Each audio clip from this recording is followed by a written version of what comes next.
Yeah, whatever.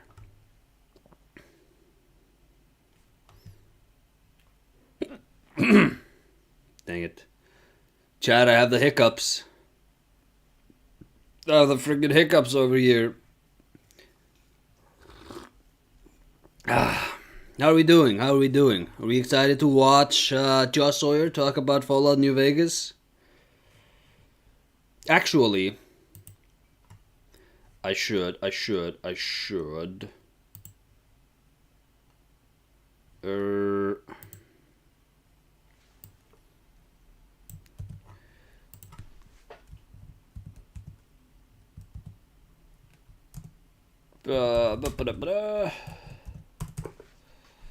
we go. Yo, hey Victor, nice to have you. Nice to have you on this beautiful Saturday evening for me. Hey them for him. Hey the cameraman. Welcome. Is everybody in a good New Vegas mood? I think it's always a good mood for New Vegas. Are we doing Fallout today? We're doing Fallout today. We're meeting up with a man, the myth, the legend, Josh Sawyer. And he's specifically talking about narrative design. This is a really interesting chat he does. I think I go back to this one probably the third or second most, after possibly the Breath of the Wild one, and in first place is that modular level design talk that a couple of Bethesda Studios developers had. You're playing Wolong. What is Wolong like, everyone? I was hyped for that game, but then I heard like mixed things. Best RPG game ever made. Victor, did you play Snail? Nah, Snail isn't really an RPG. New Vegas narrative design. I'm gonna take some notes. All right. Well, chat. Loved your Armored Core video. Thank you, the cameraman. You know what? The cameraman. Just because you said that... Oh, actually, I have Vegas shut down. I was gonna play you like a couple of seconds preview of the Armored Core 2 video, but I can't without spending 10 seconds opening it, and I won't. I won't do it on principle. Let's get started, and as always, Chad, if the audio levels are crap, you just tell me. If you have some questions, or if you have some observations, drop them in Chad. Other than that, let's get going.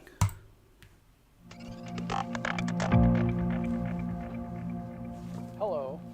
Can anyone hear me? Everyone hear me? Some portion of people? Oh, wow. Moving the microphone a little bit, just a little bit. Hi, Steve. Excuse me. Are you guys ready to rock out about choice architecture? So here's something that just straight off the bat, because I like to do these little narrations on top of this stuff too. Josh Sawyer and Chris Avalon, not only do they both have the same sort of California accent, I guess, they have the exact same voice. And this is really annoying if you're doing research for one of their games, and you have them giving interviews in the background while you're doing something, and you have it on autoplay, and all of a sudden you look over and it's the other guy talking. Wow, it's a very exciting topic. Welcome. The name of this talk is really dumb, and I apologize. It's Do Say the Right Thing. Choice Architecture, Player Expression, and Narrative Design in Fallout New Vegas.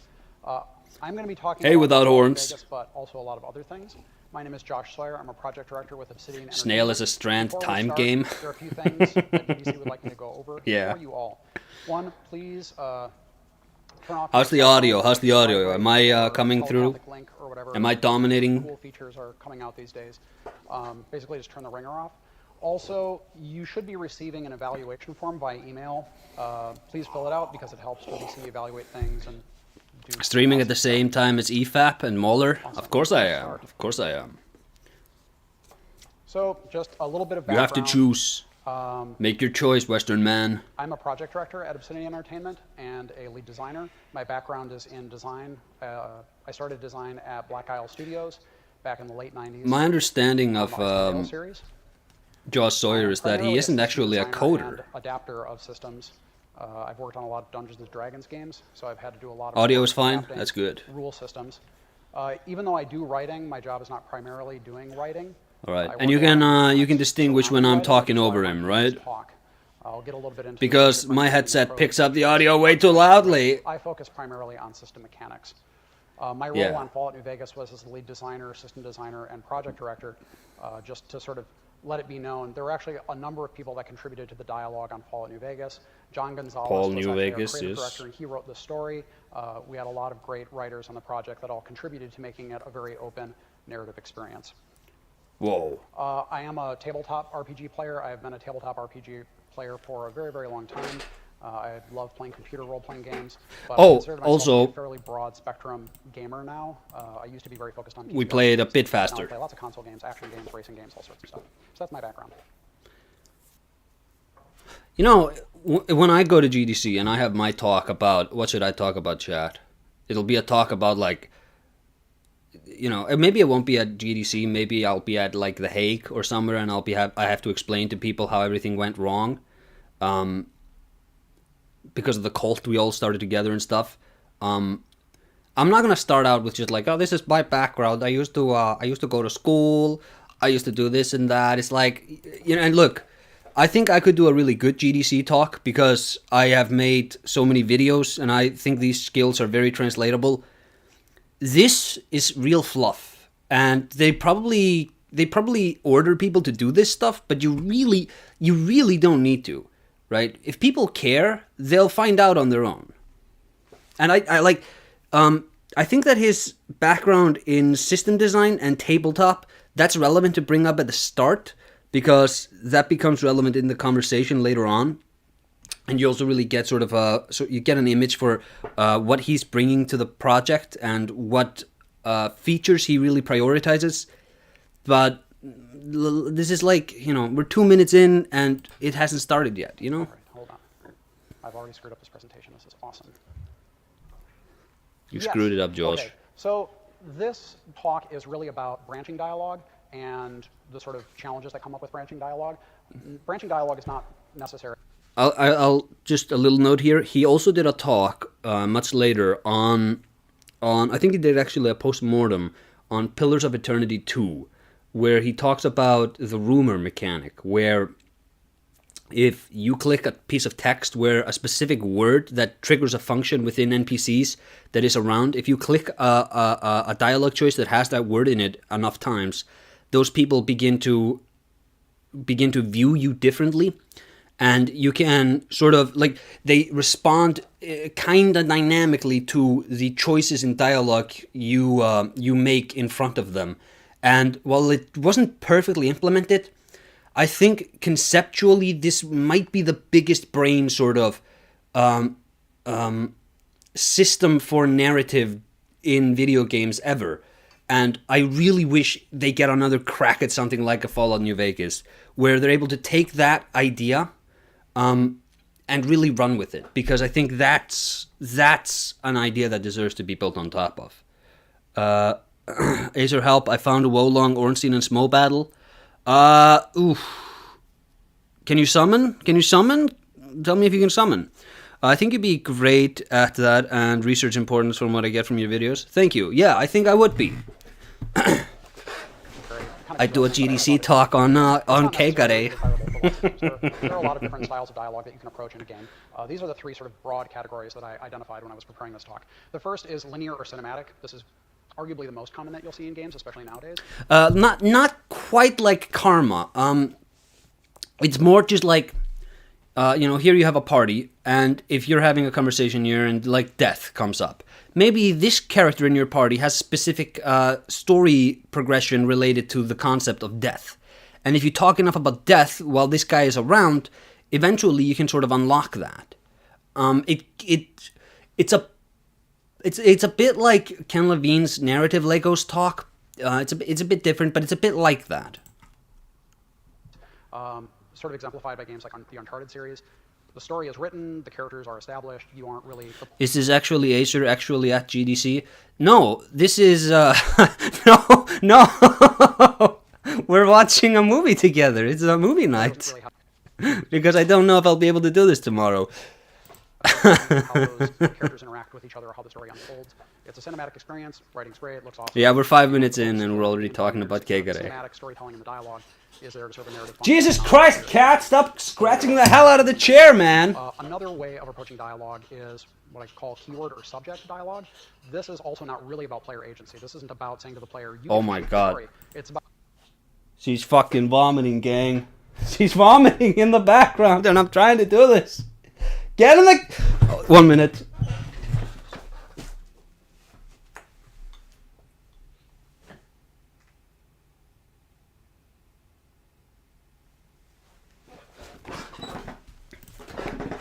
Alright.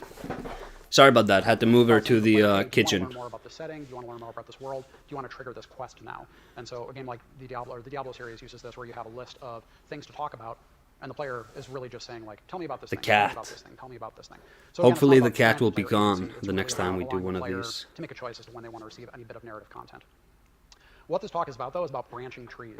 This is dialogue where you have menus of options presented in a variety. I just like, I heard like this scratching sound and I thought she was ruining the chair, and I look and she's just standing on, on the middle of the floor, and I just hear a sound that's like.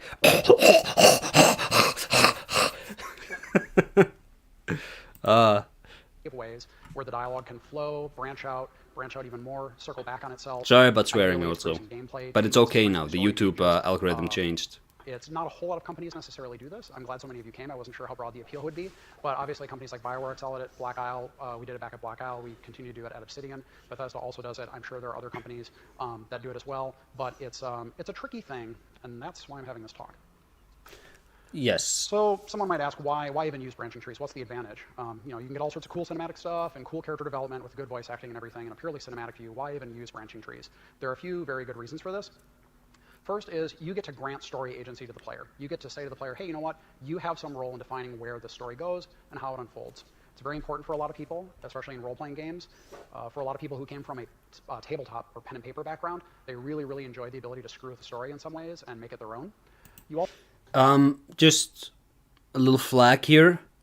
Branching narrative trees, this works a lot better in a tabletop setting because video games don't really let you generalize on design choices. Whereas when you have a DM who acts as a sort of story manager who can like sort of fit the narrative around your decisions a lot better, that can flow really well.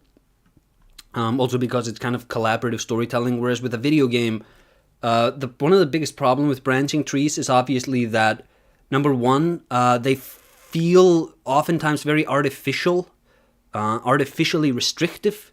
And, you know, you play a game that's like the Stanley Parable, and that game got a lot of hype back in the day where it's like, oh my god, you know, this is really interesting video game storytelling. But it's really not. It's just branching narratives.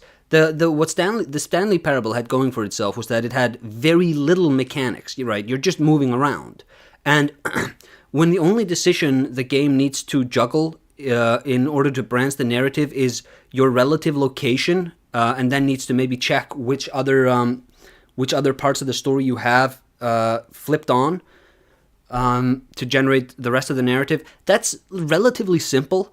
But for a game like Fallout, where you also have you have stat management, you have NPC relationships to juggle, you have like this epic background war for like the Hoover Dam and stuff, you have so many different factions and just going on, it's like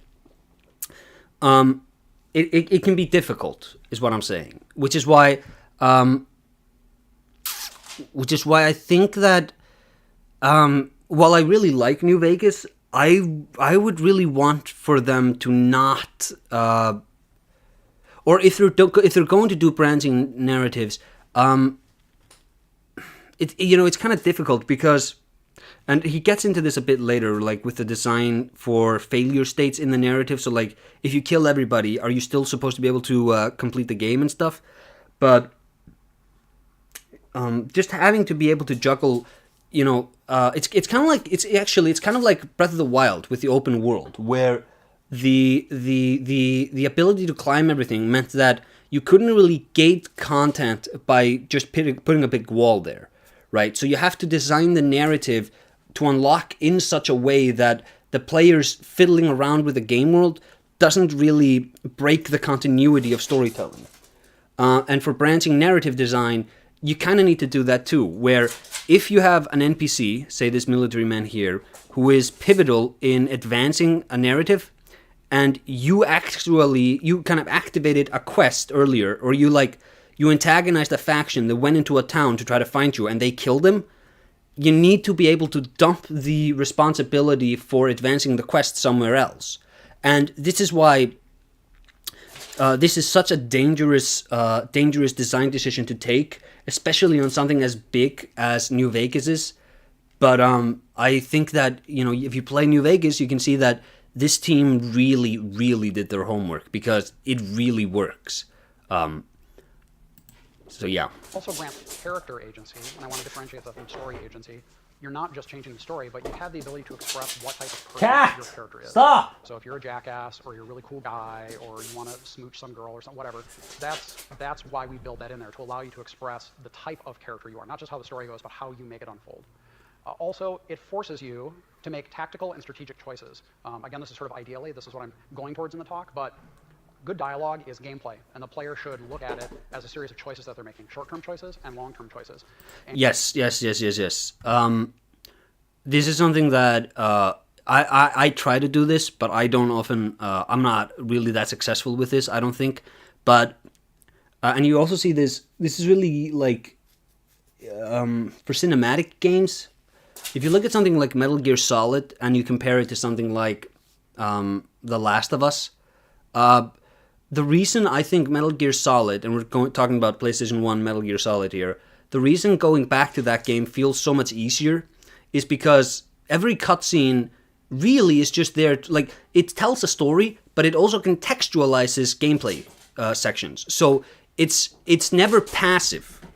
Whereas oftentimes a cutscene in like a Horizon Zero Dawn or something, it's just like a character starts to cry, and that's because you're supposed to feel emotion for them.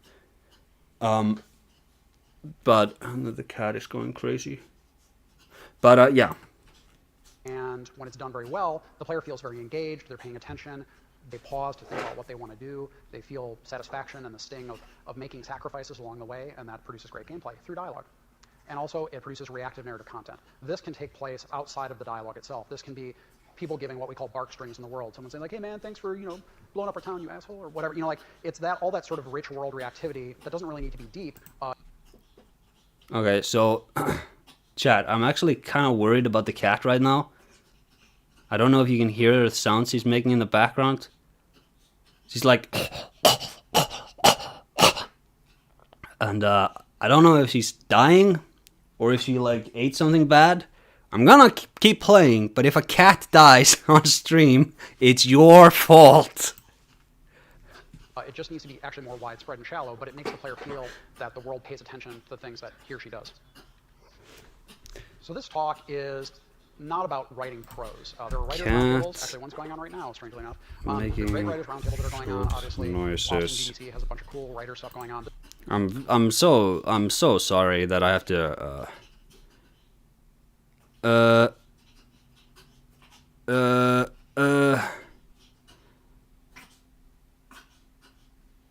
if your cat makes a gurgling noise, gurgling noises in the throat, it could be due to pathologies, probably not. Some parasites, probably not. God damn it, you can't even watch cat health videos without them trying to sell you that it's cancer. Probably really just a hair pull. And writing Nah, it's probably just a hair pull. From the perspective of aesthetics, it's about choices. The reason why I want to start with choice architecture is because it should come under and before prose. Choices inform the prose that you write, but choices present problems on their own. Yes, this is a good point. Of problems, and they need to be thought through. And choice is the reason to have branching dialogue in the first place, so it should be the place where we start to think about what we're doing and how we want to do it. So I couldn't quite pinpoint the exact time and place where sort of branching narrative became a thing, but one of the common things that came up was with an author, Jorge Luis Borges, and he wrote a book called The Garden of Forking Paths. And this was pretty radical at the time because the story could be read in a lot of different ways, and the reader would arrive at different conclusions about what the narrative was and where it went. Someone writing a few years ago about this had this cool quote that actually, when I can see it on my screen, I'll read out to you. Borges confronts us with the pullulating moment when we become aware of all the possible choices we might make, all the ways in which we might intersect one another for good or evil. His imagined garden of forking paths is both a book and a landscape, a book that has the shape of a labyrinth that folds back upon itself in infinite regression. This is the definition of sort of the possibility space for the player. When we empower the player to make choices and then reward them for making choices. How much bad luck is a cat dying on stream? I don't know. I think they'd probably just close down my channel, I'd imagine. She's fine. She's fine. Become aware of the power they have. She just wants attention. To embrace it. If we consistently reward that, they feel like they have a very strong role as a player in determining the outcome, and they engage with the story much more than if they're just watching it, because they realize they're an active participant in it. Okay, so I don't know. I don't remember if he goes into this, but it's different for what kind of game you're making. But I'm very much on this side that you're never really supposed to simulate reality in a video game. If you're telling a story, you should be your game should be like a drama simulator, not or like a drama manager or a story manager, not a reality simulator. And for a game like this, where choices like choice-based role-playing games like New Vegas, the chief function of the world really is reactivity to the player's input. Even though it's in its interactivity, which doesn't quite make sense. So the world should react to you much more so than the world reacts to itself. Jeez Louise. This is when I actually started caring about it. Strangely enough, I was not reading Borges when I was 5 years old. I was reading The Cave of Time, which is my favorite of the Choose Your Own Adventure series. I'm curious, how many people have read Choose Your Own Adventure books? Yeah, those are a great series of books. Awesome, yes. So Choose Your Own Adventure books they're great, fantastic stuff. Every book is a different sort of style of book or genre of book, but they all have that idea of branching narrative. However, if you were even a remotely smart kid, what you started to do after you read a few of these books was you start to put your finger in the page before you made a choice. And just to draw a parallel, this is not really that different from abusing a save load mechanic, which is actually a big point of some of the things I come to later. So Choose Your Own Adventure books are the start of this, but even they had underlying problems that still persist now in branching dialogue and role-playing games. Then later on, I really got into role-playing games, tabletop role-playing games. And I played with a lot of different DMs, and I was the DM, and a lot of different players. So for save scumming, I always really appreciated when, if your game is going to let me unmake a decision, I feel like unmaking the decision should have its own decision tree. So in Dark Souls, when you aggro NPCs, you can de-aggro them. You just need to talk to a partner, Oswald, a partner. The stuff that I enjoyed the most, and the stuff my players... I like that a lot more than saving and then loading to change your decision.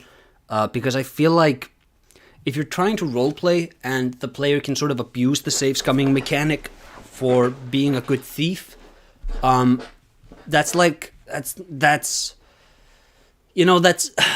a really,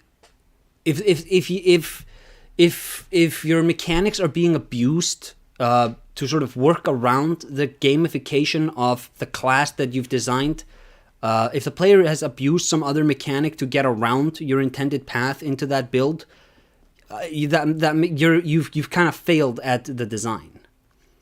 Yeah. To enjoy the most is when the story was constructed in such a way that the players could... So, like, if you were to imagine being a thief, actually, I want to expand on this a bit. If you're in Skyrim and you want to imagine how to gamify being a thief, I don't think you advance as a thief I don't think you advance as a thief by having a higher percentage chance of not being caught. I think that rather, when you open up an NPC's inventory, maybe you should just have a timer in the corner that's like 5 seconds. And if you can't steal anything from them in 5 seconds, then you just go out of their inventory. Nobody will notice what you did, but you just have a really short time to actually steal from them. And the better of a thief you become, the longer this time goes on. The longer the timer becomes. So you can actually kind of take your time and be a bit sneakier. And then, like, maybe there's a 10-minute cooldown before you can try to steal from them again. Or maybe maybe when you're a level 1 thief, you can just steal small items. And then as as your level builds, you can steal bigger and bigger and bigger items. And this is a way to gamify that same sort of experience, but you don't really work in a way for the player to abuse the save mechanic. I mean, I guess they could save scum right before starting to steal in order to sort of time trying to steal from somebody. But like, I feel like that's a lot less. I don't think players save scum to get to guarantee that they get the item. I think they save scum to get around the consequences of being caught. So yeah. Fuck it up. Basically, they could screw with it, and they could push it, and they could pull it, and they could smack the quest giver and like throw him down a well, and the story could keep working, and then it rolled with it, and that was so satisfying to them. And often there were consequences for doing that sort of stuff, but they felt very empowered in that environment, especially because that was just, it's up to the people there in their imagination. So that feeling can be hard to emulate in a computer environment, but that's what ideally we try to do. And so this had a lasting effect on me. I played tons of these games, and the most satisfying times were the ones where I was able to do that. Dialogue trees in RPGs, my first experience with it was with the original Fallout. Tin Can gave a great post-mortem. Post-mortem? Fallout. I was in college when Fallout came out, and I was just enthralled with it. I thought it was great. I loved how you could make choices. You could be an evil character. You could be a sort of neutral character. You could do all sorts of different stuff, and the game it wasn't like a grand karmic wheel was there to smash you in the face after you made a bad choice. People reacted to the bad things that you did, but the game itself did not punish you. The designer did not punish you for playing a certain way. Yes. Also, when I first came to Black Isle, my first job there was as a webmaster on the web team, and I made the Planescape Torment website, and I was working with the development team, and obviously Torment is very, very widely regarded as a great game with amazing choice and consequence, huge amount of... So for morality, because he's talking about you can play as a bad guy, I think morality systems in games like these work much better when the morality is contextualized within the world rather than with the gameplay. So if you have just a floating bar on the site that like in Mass Effect was like you're a paragon or you're a degenerate scumbag or whatever it's called, that's the designer telling you whether or not you made a good or bad decision. But if you just have like everybody in this universe has like subscribes to the same kind of church, and they all have basically the same moral system, and then you can sort of map your decision on to the morality of that system which exists in the universe, right? So whenever you make a decision that you think is good but the game thinks is bad, it doesn't feel quite as much like the game is scolding you, because it's contextualized within the world. So you could just say, "Oh, well, I disagree with the dominant philosophy of the world," which I think floats much better than "I disagree with the governing philosophy of the game itself." Which can also be interesting if you have more than one of these factions, religious factions, where they preach different readings on moral texts. But let's go on. Horse modem, that's right. Dialogue, lots of reactivity. And so that had an impression on me, because when I came into that environment, I saw these guys that were just busting ass to give them, all this choice and consequence to the player. So that was the environment that I came into when I came to Black Isle.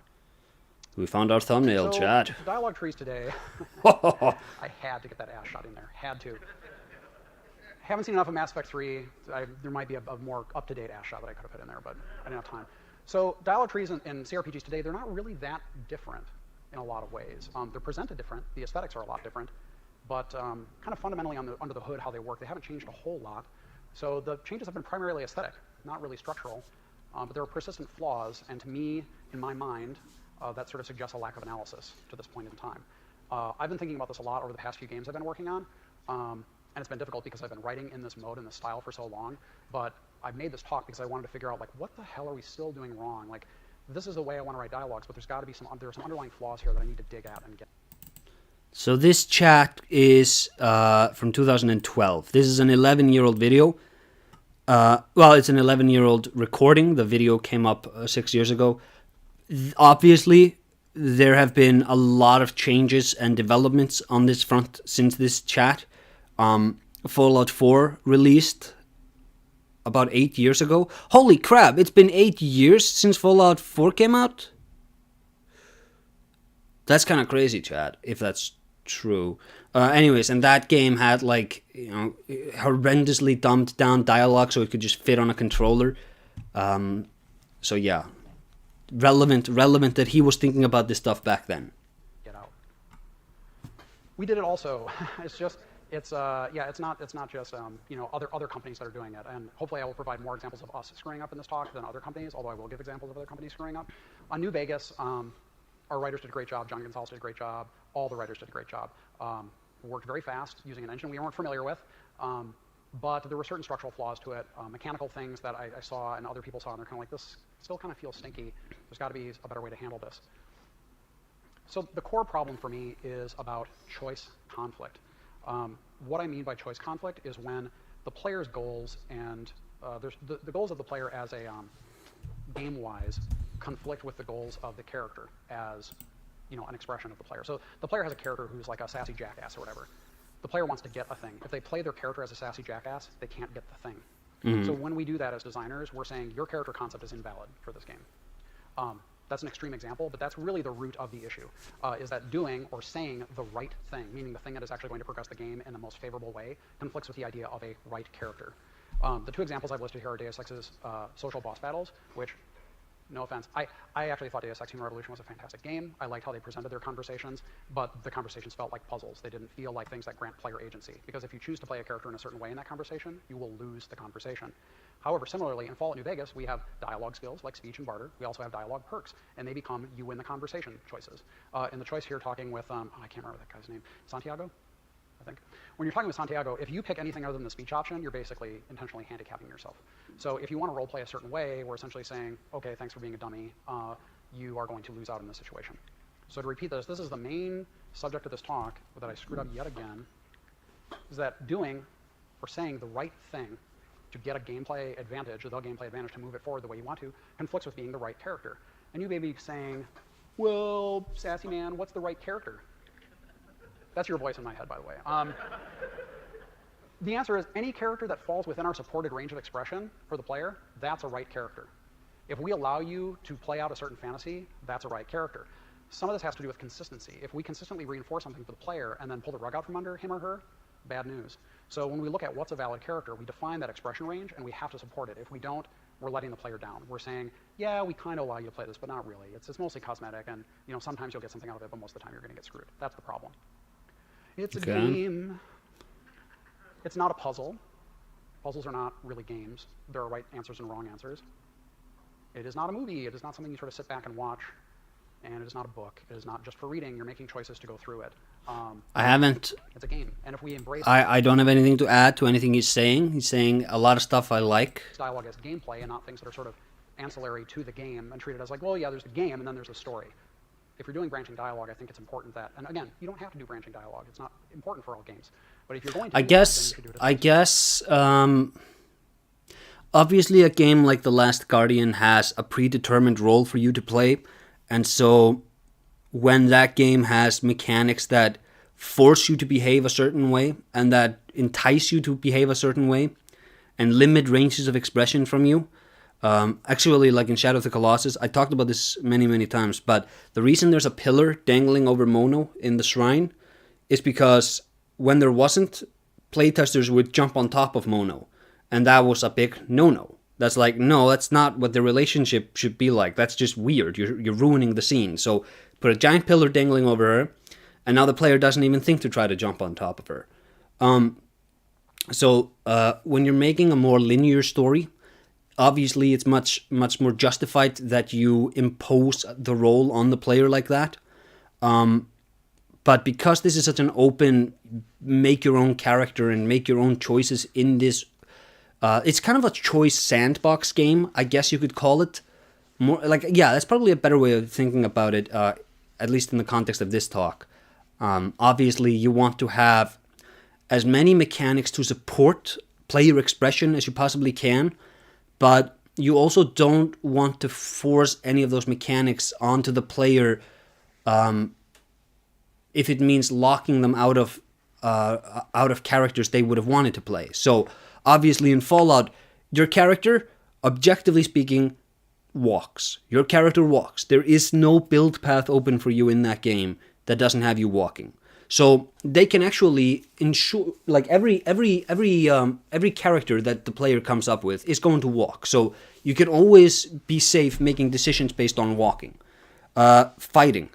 I don't know if there is a way to beat Fallout New Vegas without fighting, but you know, that may be a choice that the player doesn't want to have. Like maybe they don't want to kill people if they don't have to.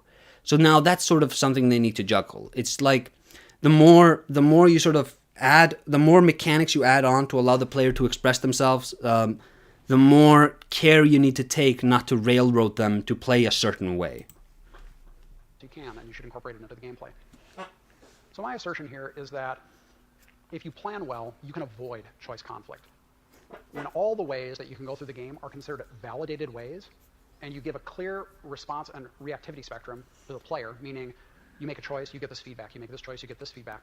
When that happens, the player benefits and the character roles align. There is not a conflict, because you've already planned out, hey, if a player wants to be a crazy jackass, they're going to make these sacrifices, but they're going to get this out of it, and they're going to feel good about it. But it takes planning it. You can't just like decide to do it. It doesn't happen spontaneously. You have to look at three things when you're planning this stuff out: the types of choices you want to allow the player to make, the range of player and character expression. This is sort of like, well, what sort of characters are actually valid within this game? As an example, F for wheelchair or levitating characters. You joke, but like, yeah, actually, if you want to play as a guy who doesn't have legs, you can't. Sorry.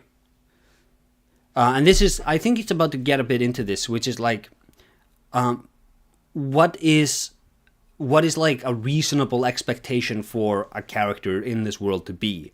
And how do you communicate to the player what is and is not a reasonable ask? In Fallout 1, you could kill kids. Wowie. In Fallout 2, you could marry somebody and then basically sell them as a, into like porndom. So that's like a range of expression that says like, okay, the goalposts are really far apart here. So once you've sort of established that, that's what you're going for. And then finally, your narrative goals. You as designers, you also have to accomplish certain things. You have to communicate certain things to the players, and those can be in conflict with what the player wants to do.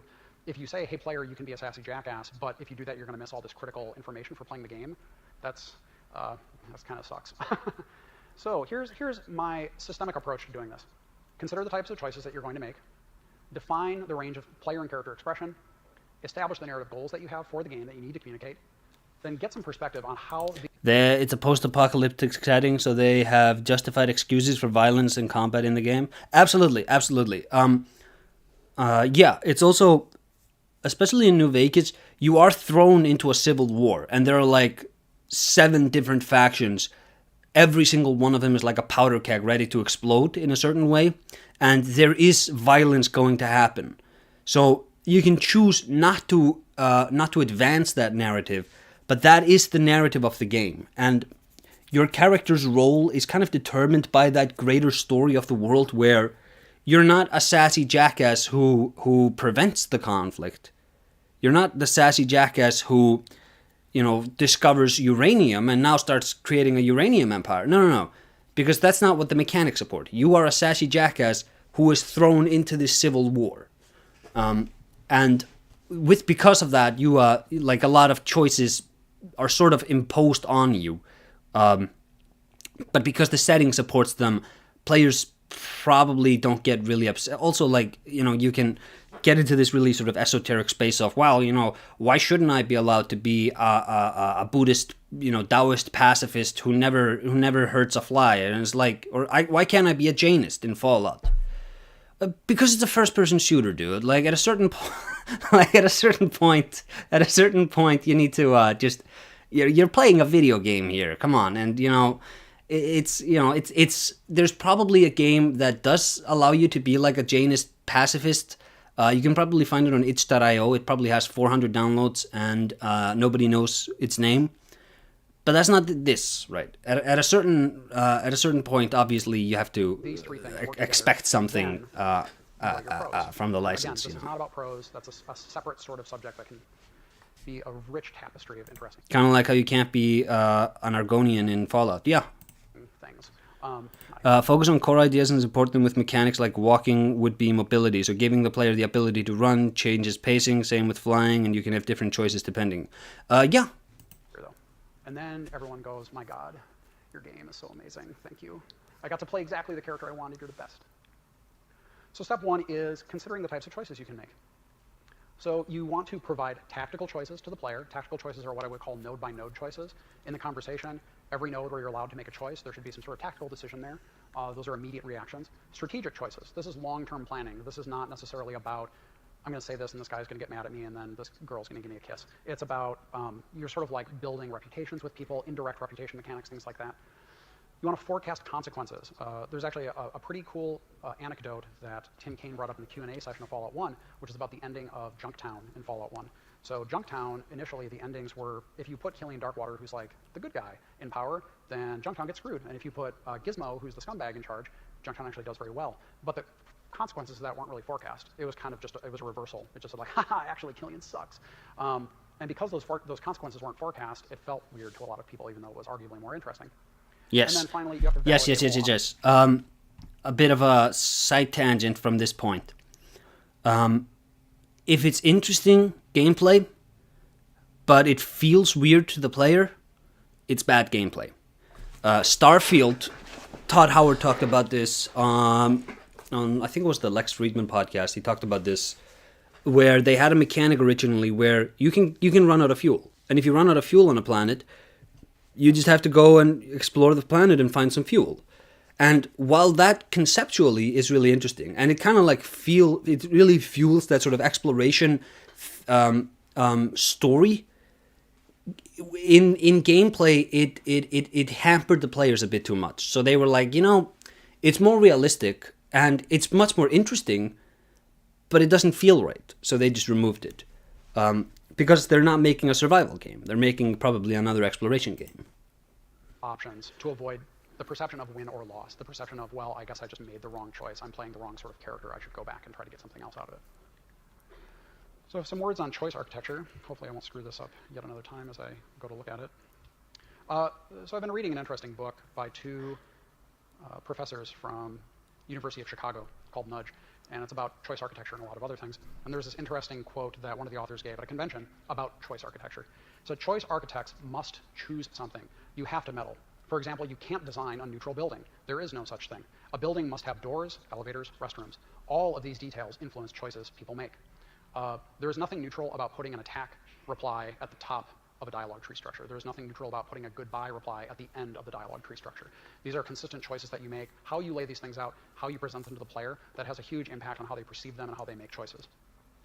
In Obsidian games forever and Black Isle games, usually the default option for everything is always the top one, because we find that people tend to just gravitate there. If you put an attack node there, people get mad because they start going 1, 1, 1, God damn it, why am I in combat?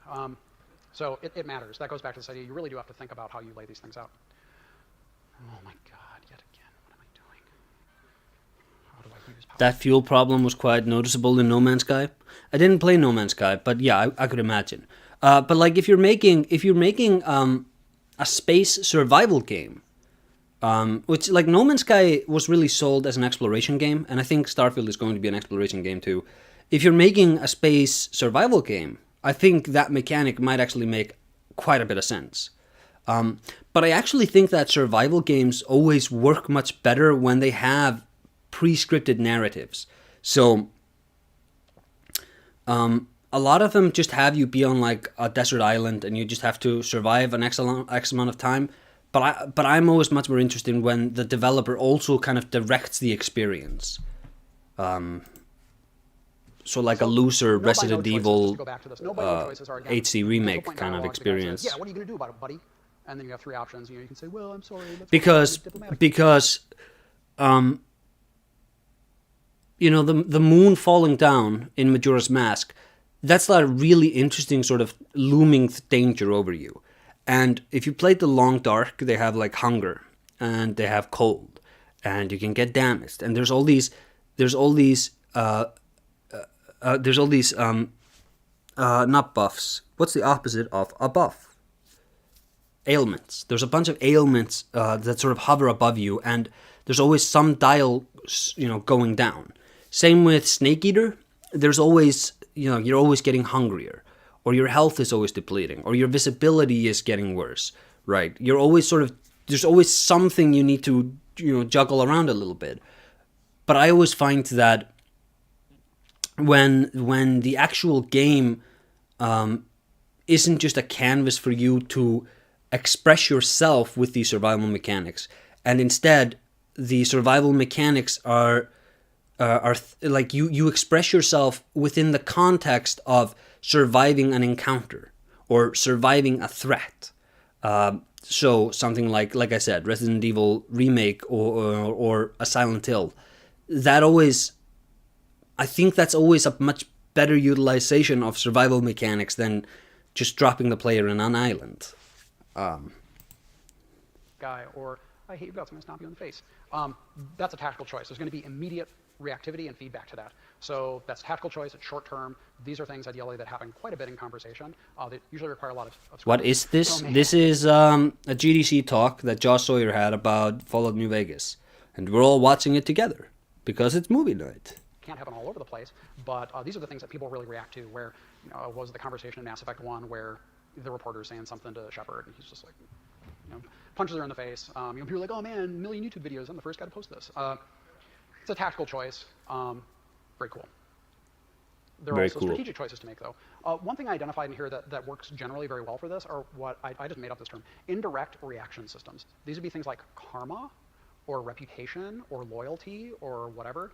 You don't get necessarily an immediate feedback out of it, but you're putting pennies in Okay, so what he's talking about here, this is the easiest thing in the world to design, but it like the player gets so much out of it. So it's just like, if you have 7 factions in your game and you have a tally that just counts up how many people of each faction has the player killed, and you realize that, if the player kills 50 people of this faction, maybe this here faction will send like a courier to them that's like, hey, we noticed that you've been killing a bunch of people in their faction. So here's like 1,000 bottle caps. Thank you. The player's gonna receive that and be like, oh, I didn't even know that I was killing people in those factions. I was just killing people who got in my way. But that sort of reactivity, it's so easy to script that, and the player gets so much out of it. It's so beautiful. Day event reactivity fund. So, you kind of staff someone and, NCR gets a little grumpy with you and that, you get points in the negative pool, and then you do some stuff for Caesar's Legion and that you get points in the happy pool. And then eventually, some NCR ranger comes up to you and says, you're going to fucking die, bro, and shoots you. Hey, you can't swear on my channel, man. Strategic decision. It's not about having a big scripted reaction. It's about a little reaction that builds up over time. Forecasting consequences. So, I give that example. Oh, yeah, that's also interesting, is that when you're doing this sort of stuff, it makes a lot of sense, and it feels really good when games do this to reward you. But when all of a sudden there's a bounty on your head because you've been killing a bunch of people, like, that can feel really weird because the game is reacting to behaviors it didn't necessarily communicate very well to you. Though actually a bounty system, now that I say it, it does sound like it could be really cool if it's properly integrated. But more like if you get like the Dark Brotherhood, where you get like a bounty hunter after you when you kill somebody, or especially in Morrowind. I don't know if I ever got like that note from them, but like it's you get what I mean, where it's very easy for, if you just create a hassle for the player because they did something without communicating to the player that doing this thing was going to be creating a hassle for them down the line, then that's obviously really, really bad. The choice from Fallout 1. So the idea is that you want to intrigue the player. You don't need to spell everything out, but you kind of have to forecast what's going to happen. In a writer's roundtable yesterday, one of the guys gave an example of, I don't actually know what game he was talking about, but he said he picked a line that seemed like kind of aggressive, and then he wound up just like gunning a bunch of people down. He was like, whoa, I didn't quite want to be that aggressive. So intrigue the player, but inform them of generally what's going to happen. You can surprise them, but don't make them angry. So if you surprise them in a pleasant way, awesome, great. That's the joy. What you said about survival mechanics sounds like a situation of intrinsic versus extrinsic motivation. Yeah. So I'm much more about. I'm a lot more interested in. This is also why I'm such a big fan of Demon's Souls. Even to this day, that's my favorite game. Much more so, especially than the other From games, is because I'm much more interested in game direction than I am gameplay. So there's no scenario in Elden Ring outside of maybe the Radahn fight that's really as interesting as just going through Latria. And why is that? Well, you know, if you go through Latria, you might notice something, which is that the first level of Latria is the only first level in the entire game which does not let you pick up any healing items. So when you warp in there, you have maybe, you know, 10 or 20 moongrass on hand or whatever. And this is just a number that keeps depleting the longer you go. And there is no relief. And you spend maybe half an hour, maybe an hour even in there the first time around. And it's just like, you get so stressed out because you're exhausting all these resources and like you're making progress. But it just like, it's like the tension just keeps stretching onwards. And it's so like baked in mood. Ah, it's so good. Whereas just like you have versus like the long dark, where you have like this is your hunger meter. That like I don't dislike that. I can play the long dark. It's a fine game, but like that doesn't feel as interesting to me when I'm playing. It feels more like it feels more checkmarky, if that makes sense. The joy of story as it unfolds, but don't make them mad, because then they just feel like they were sort of tricked into picking something that they didn't want to take. Differentiate the consequences. This is super duper important. False choices, not all players pick up on them, but players are simultaneously smarter and dumber than we think they are, and a lot of them do pick up on fake choices. They sense it very quickly, especially if a game uses them a lot. So I would say, let's just stop doing it. Everybody, let's stop doing it. Thank you. Lace consequences with sacrifice. So I'll get into some differences in choice agony, but when a person makes a choice, they should feel like they're making a trade-off. The idea with sacrifice is always that you get something more out of it than you lose. You know, I would like to make a video. If I ever do a Fallout video, I'd like to do a video talking about the narrative design of New Vegas and just comparing it to Fallout 4, which is like, it's really low-hanging fruit. But I would really like to just contrast the ideas he's talking about here to the implementation of the dialogue system in Fallout 4. Unfortunately, I would have to replay both games, and that would take a long time. So I don't know if that video is anywhere on the horizon. Chat, would that be interesting? Would that video be interesting? Would that video be cool? Also, is that a video that somebody's made already? It probably is. That's why you made the sacrifice, but you should feel like you did make a trade-off there. And ideally, it's a bunch of different options where there's some pros and cons, and they're not easy choices, but they don't have to be horribly intense. And that push-pull conflict produces agony, and that, generally speaking, is good when it doesn't go too far. Validating the options of choice and consequence. Again, this goes back to when you make a choice, you want to validate it, say, yes, player, this is a correct way to play the game. You're the character you chose to play. We support that. You can keep rolling with this. If you make a similar choice down the road, it's also going to be supported. Keep on trucking. Good job. This is in contrast to choice and no consequence. I'll pick a little bit on Dragon Age here. Dragon Age had a lot of cool stuff in it. This isn't one of them. Sorry. You have a bunch of options that people talk about, and it doesn't produce anything. There's absolutely no different ending result from you picking any of these options. You can circle through it over and over again, and it's the same outcome. It's kind of a waste of the player's time, and it's a waste of the writer's time. So we've done this in the past. Oh, sorry. Oh, geez. We've done this in the past. A lot of companies have done this. Hi, in the past. Cat. I think we do it because we feel that we want to give the player options. Cat is Again, behind the laptop right now. On this stuff, they get irritated with it. Walking on the They do it a desk. lot. They get really bored of your dialogue because they feel like the choices they make don't mean anything. You'd watch any video on Fallout? So again, Fallout New Vegas, we did this all over the place. This is also bad. When you come into the situation, unless you just want to fight, which is, you can still fight even after taking this option, but this option makes it incredibly easy. You can come in here, you have a high speech, and you can just say, hey man, yeah, I'm here to drop off some drugs. See ya. And then you just walk around and steal everything and then come back and see. Yeah, I'd title the video something like, the hottest take on Fallout, like 2023's hottest take on Fallout 4's narrative design or something like that, because it's like it's been 8 years, man. Move on. But game design, it's timeless. Like shooting yourself in the foot if you don't pick this option. If it's okay to talk about Morrowind today, it's okay to talk about Fallout 4. So I want to talk about choice extremes. So,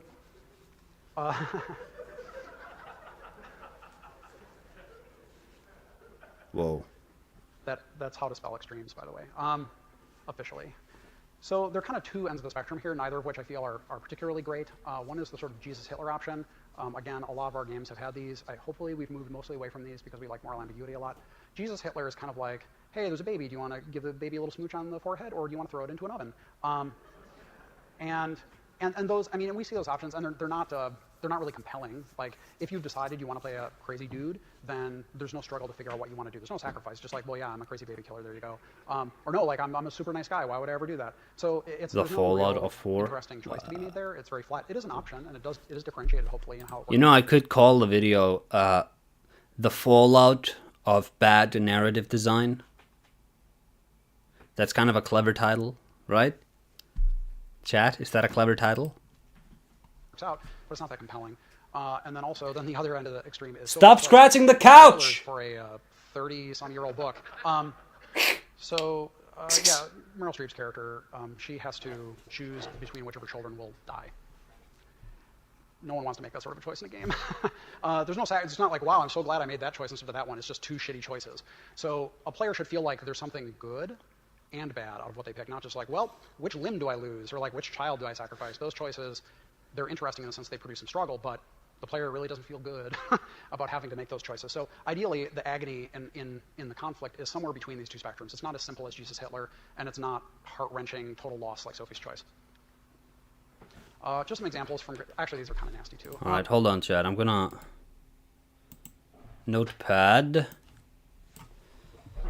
the Fallout of bad narrative design ? And I'll add it to works in progress folder that I have that has like 100 scripts. But they're differentiated in an important way. So Yikes. Choice agony is Greek plays do this really, really well and very consistently. Greek plays will, spoilers for 1,000-year-old plays.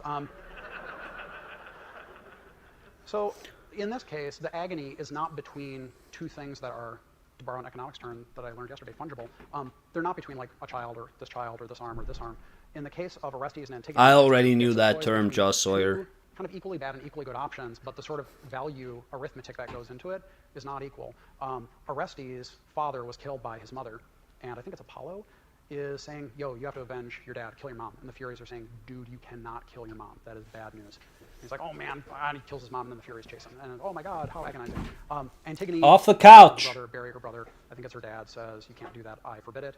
And she's like, wow, this is agonizing. And then she goes over and does it. So again, the value arithmetic there is not, oh yeah, well, it's just 6 of one, half a dozen of the other. It's Fallout 4 is bad, and here is garbage. You might say, well, I value this more than that, I value this more than that, and that's what makes Subtle. Choices more Subtle. as opposed to, hey, what color do you dislike more? Ooh, Dune. It's not to be confused with spice agony. Just so you know, choice agony is not spice agony.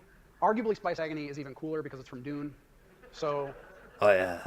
But it's not the same. Sorry, guys. So the second step, I guess I'm doing okay on time, even though I'm screwing around all the time. The second step is to define the range of character and player expression. This is really about, hey, what sort of characters do you want to allow people to play, and are you going to support through the choices that you give? So you want to define a response and reactivity scope. This means what can the player say and how are people going to react to it. It's very important to figure out. What sort of character prototypes? I'm just using, I made up that term because I didn't want to use archetype. I'll get into that later. What sort of character prototypes do you want to use? Support for character ideas. And then create a range of impacts that you can have. These can be little impacts, big impacts. They can be physical impacts, emotional impacts, all over the place. So figuring out the scope of responses and reactivity is very important. If you are making a game with very split morality, good and evil, that's your range. Is it about shades of gray where there's a lot of moral ambiguity? Are the responses aligned along things like stance? So for example, Alpha Protocol had stances. There are a number of games that have things like stances where they're more like attitudes. They're not really aligned along morality. And then what sort of reactivity are you going to have? What sort of scripted or direct reactivity are you going to have? And then also what sort of indirect reputation mechanics are you going to have? Reputation, influence, things like that. So the player can get more frequent inputs into that system. As an example, Fallout New Vegas' scope and range. It was really big. One of the cool things about the Fallout setting is that there's just so much crazy stuff in it. And designers have a lot of fun with that. Players usually have a lot of fun with it. It doesn't always result in a consistent experience, though. So there's a huge scope of responses. Anything goes at any scale. So Fallout New Vegas, you couldn't kill children, because I don't think any games allow you to do that anymore. But you can kill everyone else, like cringe. Everyone. What I told the designers is that you have to imagine that the player has a like Thanatos kill field around them everywhere they go, and they just can't help it. Everyone drops dead. So the whole game was structured so that you could kill everyone, even your Yeah, okay, so now he's talking about this, which I touched on a bit earlier. one sort of fall through guy. You could kill him and he died, but he would then transfer his consciousness into a different robot and come up to you. So it was very important that we allowed that. Okay. Also, you can do all this crazy reverse triple betrayal stuff. Because of our reputation mechanics and the way that they worked, you could start out working for NCR and then kind of drift over to Caesar's Legion and then get on their good side and then, oh, we're actually going to help out Mr. House and then we're going to betray him and go independent. So there's a lot of things and ways that you could weave through the story. There's a lot of scripted reactivity, like a crazy amount of scripted reactivity, and all the credit for that goes to the writing team and the area designers that made that stuff happen. And reputation. We had a reputation system for factions and for locations, and that served as our indirect system where players would either perform actions or do dialogue things and resolve quests to feed into that system. So now I want to talk about prototypes. Again, I use this word instead of archetypes because I think that sometimes archetypes get, that word kind of gets thrown around. Archetype is higher level than these guys. Archetypes are more abstracted than these individual characters. Prototypes to me in a role-playing game are starting points for character concepts. They can be sole characters, sometimes they're combinations of characters. You know, I want to play Aragorn. I want to play Snake Plissken. I want to play Clint Eastwood. I played all three 3D Fallouts as Paul Atreides, and New Vegas was the only one that sort of kind of let me do it because it had like so many factions which I could influence in so many interesting ways. What's racist character? By the way, I really want to make an RPG where someone's like, yes, I'm playing Clint Eastwood in Gran Torino. So the idea is that players really they gravitate towards these characters, and players are creative, but we all start somewhere. And so some players will be like, yeah, I want to be the man with no name. I want to be Lisbeth Salander from Girl with Dragon Tattoo. I want to be Blade, whatever. There's a starting point, and then over time they usually expand from there. But understanding what your game and your genre supports and where that's going to start is very helpful. It's not just useful for defining dialogue, but other things like dress and appearance and costuming and things like that. In fact, in New Vegas, I mean, the number of clothing mods you see for people that are supporting the man, like everyone's, I am the man with no name, great, I'm Clint Eastwood in New Vegas, great. There's like a zillion different clothing packs that support that. So understanding what people are going to want to play is very important. What are the Fallout New Vegas prototypes? Who knows? Because we didn't define them ahead of time, unfortunately. We knew we were going to have a huge range of influences and responses, but we didn't really sit down and think of this ahead of time, unfortunately. So, yeah, there's some stuff where you kind of feel like the man with no name. Or you also kind of think about, you feel like Mad Max. Surprise, these are the same character. One's in Australia, one's in the United States. They're kind of the same dude, though. And like, there's some stuff where you feel kind of like this weird Spec Ops guy. That's that beard guy. You know who I'm talking about. It's that beard guy. And I don't know if he has a real name, but everyone knows him as that beard guy. But we didn't really fully support it. And there's other things that we could have supported, post-apocalyptic characters, like all the crazy tribal people from Doomsday, or even the tribal kids from Beyond Thunderdome and stuff like that. But we didn't really think about it. Also, there are other examples of like strong female characters, like Alice from the Resident Evil series could be considered a post-apocalyptic character. But we didn't really think through like what are we trying to support, unfortunately. So the range of responses was, granted, in the Fallout universe, they're already all over the place, but they didn't really feel like you're playing a consistent character necessarily. You want to create a range of impacts. Choices should have impact. Again, this goes back to don't just kind of make fluff or meaningless choices. You want to ground them and make the player feel like, wow, I'm cool. Ooh, like actually,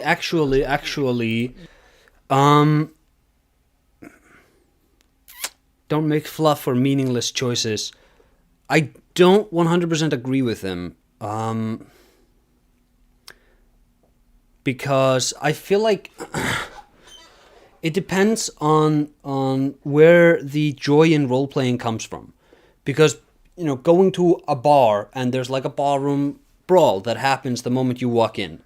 Now, you can choose to pacify them or not, right? And there's no choice there, really. Like, you can just leave. This is not a choice that has any consequences moving forwards.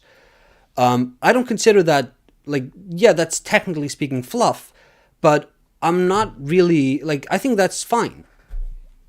Giving the player the ability to make more choices like that. Especially in a game like New Vegas, where it is so open and you have such a big world to explore. When the player sees, and some people complain about this, tough shit. When I say +1 to reputation, I know it's my immersion gets broken, but you see, hey, that actually fed into the system. Great, that's good feedback. Yes. So as game designers, even though some people get all worked up about it, it's very good to reward people that way. And then the important thing I think to remember is that narrative or emotional impact is the important scale. There's examples of 2 big impacts from Fallout New Vegas. One is Archimedes 2, this big space laser, and that was in all the trailers. I don't really think that choice had a big emotional impact on a lot of people. The only person that has a strong emotional reaction to it is one of the companions, Arcade, and it's pretty unlikely that you actually have him at that point. It doesn't really influence a lot of things around it, so even though it's like a big event, there's not a lot of emotional strength to it. So it's like, wow, the crazy space laser, I don't care. I'm just going to go on with my adventure. Compare this to, I think, the DLC, especially all the so I did one of the DLCs, Honest Hearts. I'm only putting up there because this is the one that I did, but Chris Avalon was the project director on all the other DLCs other than Gunrunner's Arsenal, and they had great emotional content to them. People really connected with the characters, did a great job there. In Honest Hearts, you know, the sort of resolution of it, people seem to respond very strongly to, because it was a very tense moment between really just 3 people in a very small space. But that sort of stuff can go a long way. So the scale is really about emotional impact. When it comes to change, when the player feels like they're producing something that's really tugs at them, I keep doing this and I shouldn't, it makes them feel good about the choices that they make. Something I think was much better defined in terms of scope and prototype characters was Alpha Protocol. It was very clearly defined. So they had the professional and suave and aggressive stances. There were variants of that would appear in dialogue, but that's pretty much what was established for the spectrum of responses. A lot of heavily scripted reactivity. They also had a reputation mechanic that was used very frequently. And they had 3 prototypes. It took a while to settle on this, but it was called the 3 JBs: Jason Bourne, James Bond, Jack Bauer. Equipment choices, dialogue options, all that sort of stuff kind of fed into that. Is like, if I want to play like Jason Bourne, I'm going to want to say this sort of thing. If I want to play like Jack Bauer, I'm going to smack this guy in the face and like get all aggro on him. And that really helped drive a lot of the choice. People were like, oh, okay, yeah, I get those guys. This is the space that we're working in, which is very important. So step 3 is about establishing narrative goals. Ideally, you should fuse information and emotional content, not do info dumps. You should separate your critical information from optional information. This is very important when you remember, hey, players can go around smacking dudes and skipping over stuff and shortcutting all sorts of things in dialogue. And you want to outline your narrative branching ahead of time. A lot of people look at New Vegas, maybe not everyone, but a lot of people look at it and they go like, wow, how did you plan all that stuff out? And it's actually, I don't want to say it's easy, but when you do it from the beginning, it is not especially hard. If you try to do it 6 months down the road, forget it. Any game that I've worked on where we've planned for this stuff ahead of time, it's gone very, very smoothly. Once you start developing the game and you try to back into a bunch of freedom of play and movement and choice, it doesn't go so well. So don't do this. No, thank you. Dialogue branching is, I think, at its weakest when it comes down to essentially being no more than a keyword list, where you're saying, hey, tell me about this, tell me about this. Tell me about this. No. I disagree wholeheartedly. Maybe in terms of making choices, but I think Morrowind's dialogue system is one of the best dialogue systems in the world, because you're dropped into this crazy swampy mushroom kingdom and you have to figure out what everything is. This is the most economic way to do that, and it actually, I think it plays pretty well. I do think there's a case to be made that it's bad for like choices specifically, but for like in ingratiating the player in the world, this is, I think, absolutely the right way to do it. I think there are much better ways to do it. I think that Mass Effect putting stuff in the codex is a really good way to do it, other than the XP gain, which I think should be gotten rid of. Also, Bioshock does it really well. They have like essentially 3 levels of interaction, where there's the main storyline, there's the stuff you can hear through all the tape recorders and things like that. Thank you for reminding me of that. And then also the audio logs, Josh.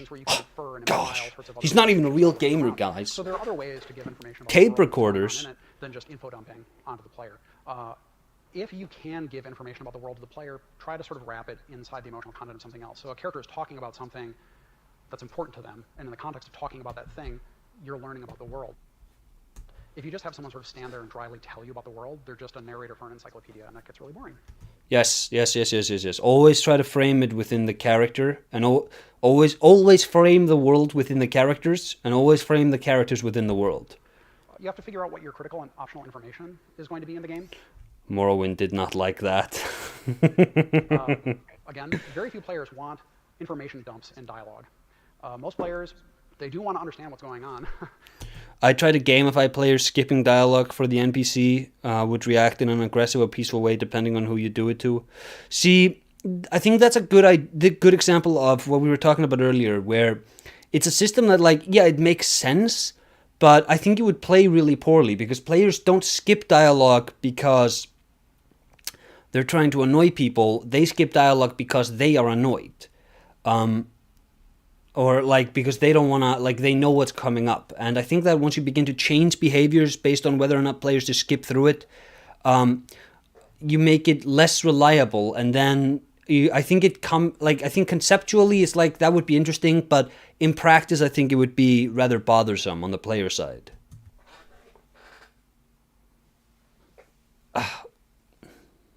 Usually they're skipping through things because it goes on for too long and tries to tell them much more than they actually need to know. If you write your story well, the player should not need to know a huge amount of information to understand the meat of the plot. Yeah. And they really shouldn't need to know much about what they're doing in the next stage of their adventure. By the way, hints and hanging references. Exposition. Let me flag that. The players should not need to know a huge amount what's going on if you're doing things right. It's like that. He's 100% correct within the framework of we're making a game wherein the narrative is told with dialogue, rather than the narrative comes through in the game mechanics themselves. So, because players are playing a game and they don't necessarily have the attention span to also read all of this dialogue and also read all the books in the environments and also explore everything to get the environmental storytelling, like, yeah, you do need to be really economic and you need to get the meat of your story across that way, but maybe that you're kind of maybe that economic design is like that's a band-aid on a bigger problem, which is the way we tell stories in games, and that if you're working with this system, it's the right way to think, but once you expand the scope of interactive narrative a bit, this can become really bad advice if you apply it in that wider framework. Person can reference something without defining it. That's fine. Makes sense in Fallout, though. Hang there. Person will be intrigued, look up later. Maybe another character references that group or organization or religion later. Maybe it's never defined, and the player goes, "Huh, I wonder what that is." I've gotten so many questions for Fallout New Vegas because Chief Hanlon, Chris Christopherson's character, says, "Yeah, all the veteran rangers are hunting ghosts down in Baja," and it's like every week I get 2 or 3 people saying, "What is he talking about?" I'm never going to tell you what that is. Never, never, never. Like, something weird's going on down there. They're in Baja. That sounds mysterious. Great. Just let it go. That's a side thing. Cool. That's intriguing. Narrative branching. Obviously, you have to guarantee that all the critical information is communicated. If you allow the player to do something that breaks their understanding of the game, that is very bad. You have to have ways to handle that. I would say Skyrim had a problem of not telling you enough and hiding too much. Yeah, I would agree. I also think Skyrim just tells its story really poorly. Like, there's a huge ripple effect from any, like, a pebble hits the water and like thousands of people are changing. Where, like, it's very... this is a point I've made 1,000 times, and this is a point that everybody on the internet has made 1,000 times. Morrowind and Skyrim are both essentially stories about, Morrowind is the story of an outlander who comes to Vardenfell, and he has to become one with the land to fulfill an ancient prophecy. Skyrim is the story of dragons are returning, and you need to find the magics that make you capable of stopping the dragons. And Morrowind, the way you play Morrowind and the way you play Skyrim, it's the same. You're just exploring the world. And, like, that actually makes a lot of sense in terms of telling Morrowind's story, because that story, like I said, it's all about becoming one with the land. But for Skyrim, it really doesn't, which is why, like, the main quest, it's really weird where you're sort of just railroaded through the least, like, no part of the main quest really plays like the rest of the game. It's really baffling. Page 1 rewrite, that's what I'm saying. Messy. Players don't actually notice it or appreciate it. It causes a lot of bugs. You can actually do a lot of more, like, very localized reactivity, and players feel like the world is very rich with the reactivity, but it's very light scripting and bug fixing wise. Hey, he's just repeating what I said. Better than bigger branches. So it's more interesting to have, like, little ways to alter the story and then feed into other things than to try to make one big massive narrative that branches out in a million different ways. Yes. Just recombinant wise, it becomes very difficult to manage that stuff and to bug fix it. So here's an example from Fallout New Vegas that I think worked pretty darn well. They Went That Away was the first main quest that you go on. So Fallout New Vegas starts with you being shot in the head and dropped in a shallow grave, and your first quest is to go find the people that did it. So your first steps are completely informational and independent of each other. It's really just, where did this dude go? It's Benny, the guy in the crazy checkered suit. Where did he go? And you go from step to step, and each person tells you something more that you follow and follow and follow. Because they're just information and they're independent of each other, the player can actually go straight to New Vegas from Good Springs without ever going into any of the other steps. Yes. They can do things in different orders. They can go straight to Novak through a pass. They can go to Boulder City. They can do things in all sorts of different order because the story still makes sense. The story is, find out who shot me and where that person is. If you just walk into Vegas, the stories don't make sense.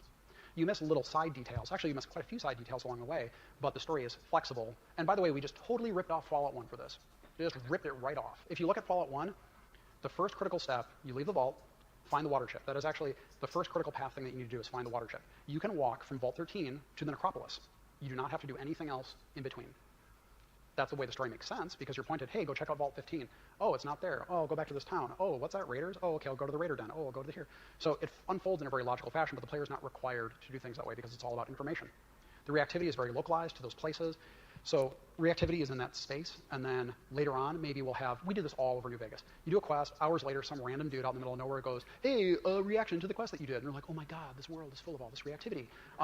But it's really just that one character doing that one thing, and then it's completely forgotten about. But if you do that for a ton of quests, then people go like, wow, there is really a lot of stuff going on where people remember and do things, and this world is alive. Yeah, critical information he's just repeating what I said. That's very important.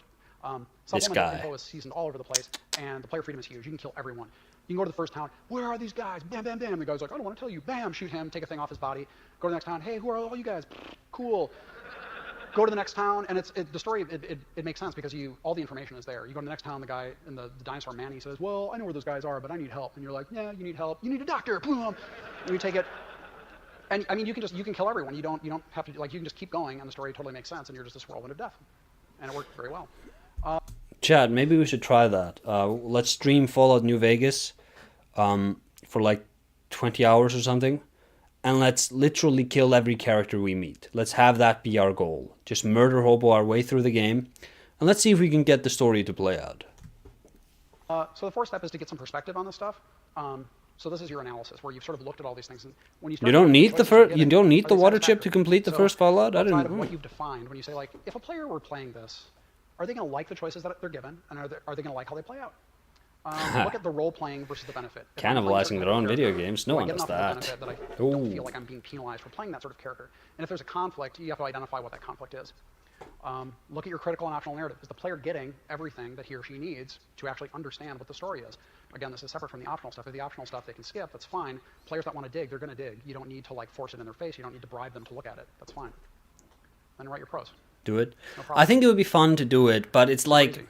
Well, the point is, if it's a 10-hour playthrough or whatever, it's like, how fun is that to that watch? spectrum has been codified much more. So when you start to make your choices about how to write it, it's in the perspective of what the player is going to appreciate. So writing prose is its own thing. I think eventually but this it is kind the of gets setup for tiresome. making branching dialogues. So in conclusion, I screwed this up one more time. You are choice architects. When you're building this stuff, there's nothing neutral about the choices you're making. You have to plan it. RPG players want good. You just need to destroy the military base and kill the master to beat the game. Huh. Interesting. Just finished your urban exploration video. Loved it. Thank you, Jay. Choices. And that's Maybe I'll have a follow-up about natural environments. But Maybe. the idea is, if you're supporting a type of character in a character range, they want to feel like that's valid for them. And the games that do this really well really make players love, they just love those games, because they'll come up with, I see the craziest character concepts people come up with for New Vegas, and a lot of it is in their head. A lot of it is sort of self-narration about the sort of person they are and where they came from. Some of the craziest stuff. But if the choices support it, then they feel really excited about it, and they really attach to it. Designer and player goals can be in conflict. Your narrative goals, their player. Imagine being the Vault Overseer and your chosen hero tells you that they saved the vault from the mutant army, and you're just like, what mutant army? Where's our water chip? Have to resolve those conflicts, or at least accept the consequences of that conflict. You can't resolve every single thing, but you have to at least recognize it, plan for it, and accept it. Thank you very much. Nice. Oh, yeah, a bit of Q&A. 10 minutes Q&A, we can do that. It's like 8 minutes or whatever. We have 3 microphones. It's awesome. Hello. So thank you so much for that great informative talk. I had a lot of amazing techniques for branching dialogues. I'm wondering about your assertion about players wanting good choices. And I totally believe you about most players, but it makes me think of players who look for hard choices because they're not validated, right? Like players who want to play a pacifist run of a certain type of game because it's so hard and because it's unrewarding. And I'm wondering, would you ever make a game where there's a set of choices that have no reward, maybe until the very end, and if you just like went without reward, you get like a single flower or something? Like a pacifist run is its own reward. What is this? that, you know? I think that's valid, because what you're talking about is sort of Well, there is a reward there, but you have to identify what that reward is. So people that play pacifist runs, because you can play Fallout New Vegas as a pacifist run. Oh, you can? I don't think you have to actually kill anybody. And What? enjoy that, and the reward is the fact that they didn't have to do that at all. The thing is, though... Chat, you were trying to lie me into playing a game and killing everyone. They know that that's out there. For example, if we said, hey, you can do a pacifist run of this, and they got halfway through and were like, psych, you gotta kill this guy, they would be livid and pissed because we betrayed their expectations. We did not forecast what was going to happen. There is actually an interesting thing where, for example, in Honest Hearts, there's a part where you're trying to evacuate, and you can play as a pacifist. You can go in there and you're like, I don't want to fight any of the white legs, these tribals that are just butchering everyone. And what Daniel says is, if you don't kill these guys, they're going to kill a ton of the Sorrows, this very innocent group of people. And you can say like, well, too bad, I'm not going to fight. And you can do it. But the choice of the consequence of that is forecast ahead of time to them. And I think that as long as you sort of communicate to them, this is going to be the reward. This is, it's sort of self-forecasting in the case of pacifism, because that is ahead of time they know I can do this. The whole game supports it. I can get through it. I don't have to do it. That's fine. So you don't have to give them like a system reward. Like you get a a special bonus if you were a pacifist. They're listening to the stream. I mean, I think if you want to, that's fine. Again, Yeah. If you want to forecast that. For a while, we had challenges in New Vegas. They were too hard to track, but for what I can't remember the technical reason. But we had pacifist sort of rewards for people that got to level 10 or level 20 without killing anyone. So you can build that in. I think the important thing is, one way or another, you have to figure out what the player is actually going to enjoy, because a lot of it is very subjective. Some people just like being a good person and like people responding to them very warmly. Like me, so that's chat. a very good reward for them. Thanks. I go through life. I pay my taxes, and I enjoy being a good person. But you, chat, trying to lie me into playing a murder hobo. You need to take a look at yourself, chat. A great talk and fantastic game as well. I think I was just wondering where you were Thank you. there with the example where you had the speech statistic and the notion that you can win a conversation. And actually, I found that was really effective in Fallout New Vegas, because I could grow my character in that way. Because combat obviously is a gameplay system, and you resolve it by winning. And felt you could have that ability to express yourself by growing in combat, or express yourself by growing in conversation. So if you remove the ability to win in a conversation, or to have a sense of having varying degrees of success within that system, how can you still enable players to feel like they're growing in that part of their character or that role?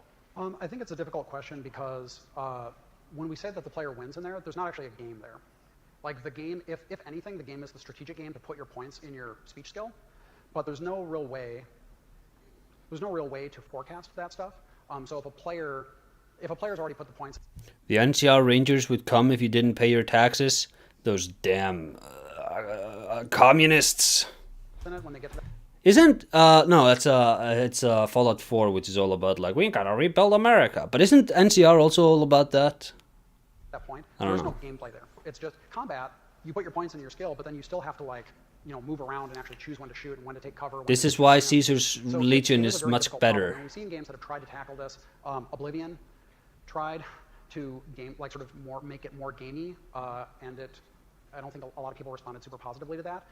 Actually, something I really find interesting in video games is when they have this sort of factional dispute, and this is also something you see a lot of in FromSoft games, where it's like, it's either one or the other. And all of you jerks who are like on the sidelines, who refuse to just make a decision, you're like, the lack of a decision being made is worse than either of the decisions. So it's like, make a decision, right? So Caesar's Legion, this is what's wrong with them. The NCR, this is what's wrong with them. The people who refuse to join either, this is something that is so much worse. It's not. I don't think it's actually like that in New Vegas, but it's just something. I don't know what the exact right answer is. I do feel that it doesn't have to be a skill that you put points into. I think that dialogue can be a thing that you feel like you navigate your way through and you build reputations. I think there's a lot more that we can do with indirect reactivity mechanics that make people feel like they're playing through that. The important thing to me is that people stop and think, and they make their choices, and they're weighing the tactical and strategic things. Speech skill is not, in conversation, is not a tactical choice nor a strategic choice. And that's what it comes down to for me. And I'm sorry, I don't know where to go with that, but I know that a lot of people commented on it and felt that it was kind of out of place. Is there one more? 3, 2, great. Shrugging. Can you talk a bit about the granularity of choices and figure out where to fall on that spectrum? I think at the bottom of the spectrum of a game like Bioshock 2, where you had like 4 choices over the course of the game, they were all incredibly memorable to me. They felt they were very difficult choices to make, and I remember every single one of them. At the far end of the scale, of course, something like Fallout New Vegas, where there are constant choices, and each one feels, in a way, a little less important, because, I mean, it's where fewer choices, but they're more... YouTube is not receiving enough video to maintain smooth streaming. As such, viewers will experience buffering. Oh no.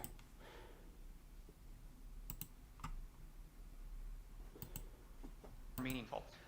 What do you do with that scale, and how do you sort of decide where to end up? I think a lot of it has Not to do much I with, can do about like, that, the range unfortunately. that you want to support, the range of reactivity you want to support, and the range of expression that you want to support. So I think early... Is the stream dead? What the heck is going on, Chad? Is my internet that I steal from my neighbors failing me? in Bioshock, you know, I don't think the player's under any illusions that they're going to be making a ton of choices. It's fine. You so can there's watch this limited as the numbers of VOD. choices, limited amount of reactivity. In Alpha Protocol, I think actually in many ways Alpha Protocol is kind of the way to go as far as conversation mechanics go, because Alpha Protocol is every conversation feels like a scene. It has a beginning and an end, and it like flows, and people are... Are you getting any footage? Because I don't know. I don't even know if this, what I'm saying right now, is going to come through. It's continuing now? It's continuing now. Okay, well, I still have an error message. Oh, you have a delay. Okay. All fine. Alright, then we'll continue. Nobody needs to know that I steal internet from my neighbors. things, and it doesn't sort of branch out into a big info dump or anything. I am. And She I let feel me like borrow you some of her can internet choices, because but I think ultimately it's my figuring my out router how got much messed expression up. do you want to actually support in the game? What do you think players are going to want to do? If you think players are going to come up against these situations where they say, I really wish that I could do something different in this situation, then that's something you consider like, well, maybe we should have a choice here to determine how the player can go through it. But I think it's a stylistic thing on a game-by-game basis. So I guess one more question? That's a lot of delay. There's like an inherent like 10 or 15 second delay just on YouTube. And also your reference to one of the characters making reference to something that actually wasn't in the game. And I found my experience, especially with Skyrim, this didn't happen so much with Fallout, because I think maybe the writing was better, stream but, health is excellent in now. Skyrim, I felt the shallowness of kind of this big fleshed out world at points, because there were characters that I wanted to interact with or know more about that didn't even have that kind of option to sort of engage further with them in a sense, or that just that simple option like "who are you" type of deal. Yes, I was wondering, choose Skyrim out, do man. you think there are better techniques within dialogue to sort of provide that kind of closure or bridge? Yes, I do. So I think that the answers to things don't always lie in films, but I think that we can take a lot of... There's never a point, well, I shouldn't say never. It's very rare there's a point in a film where someone says, hey, I'm this guy. Like, every character comes in and I explain who I am. Steals Wi-Fi It's done in from the neighbors. context. It's done in the context of the plot. And so you learn about the character through the context of the struggle. And Saw your that's message one like reason 20 seconds before the stream shows it. job, because Yeah. That's not like... everything was about all that's not the connection though. The YouTube... the YouTube's buffering system works this way. There's always like a couple of... It's always like a 20-second delay. So like whenever you guys ask questions, I'm always like in a different section already. I hate how it just sort of stops buffering whenever I two people stop. are more in conflict, they want something, they're working towards it. And in the course of that revelation, you learn about the character of that person. Here's another thing. Interesting conflict reveals tons about characters. The sort of Jesus Hitler characters, nobody finds those characters enjoyable. But when you, like a character like Sophie and Sophie's Nobody Choice, finds his Curtis enjoyable. I love my Curtis. or even if you look at, I was talking Curtis! yesterday about James Bond, about Casino Royale. So in Casino Royale, you kind of see young Daniel Craig. You see young James Bond as this sort of reckless dude who gets shaped through these difficult things that he has to deal with, these difficult choices that he has to make. And he seems, I think, a lot more interesting as a character because of those choices. So when we instead of a character saying, hey, here's a quest, if they become more emotionally engaged and involved in that, and you become engaged with them, I think that reveals a lot more interesting stuff about characters. One more? Cool, last. Nobody. Hooray, we won, everybody, we won. Thank you. Hey, we're not supposed to think in those terms, man. He didn't listen to his own talk. Thank you all for coming, and don't forget to fill out the evaluation. Thanks. Chat, let's fill out the evaluation. I think it was 8.5 out of 10. That's my evaluation. Thanks everybody for coming to movie night. I don't know if I'll be able to do this tomorrow, which is why I'm doing it today. But who knows? Maybe double feature. Maybe. There's some more Fallout GDC talks we could go through. Or if anybody has any, like, here comes the delay again. If anybody has any interesting questions, I'll answer them in like 20 seconds because of the buffering. Yeah, otherwise you can just go to like the description box, join the Discord server, have a tab there specifically for post-stream chats. If you want to know what the cat is feeling or like how the cat is doing now, you gotta go on the Discord. I'll reveal all on the Discord. You gave it a solid snake out of 10? Alright. Daniel Craig reminds me, I saw Knives Out recently. Was pretty fun movie. Yeah, I think it was pretty fun. I don't think it's as good. I think it's better than Glass Onion though. I thought you had read that I thought I read that you saw Glass Onion, but no. Knives Out, great. Glass Onion, it's like, it's good. It's not as good as Knives Out. So it's I was kind of like, ooh, I hope the next Benoit Blanc mystery just like hits a bit better. Because I think Rian Johnson is really good at humor and has really good characters, but I don't really like, and he kind of did this in Knives Out where it's like, oh, I'm gonna do a massive flip on the audience because it's like, you think you're going to see a mystery, but it's like, well, now that you've done this stuff twice, I don't think the next Benoit Blanc mystery is going to be a straight up mystery. And that's kind of what I think is more interesting, you know? Anyways. I have a good one. I do like this talk in Josh Sawyer's YouTube videos. Yeah. Yeah, he doesn't follow me on any socials, though. So I don't know if I really like him that much. You know who does follow me is Bandai Namco Nordic. They follow me on Twitter. And yet, Josh Sawyer, nah, it's cool. Whatever. He doesn't have to follow me if he doesn't really want to. Thank you, chat. Thank you for coming. I'm gonna end the stream now. Bye-bye. The cat is fine, by the way. No worries.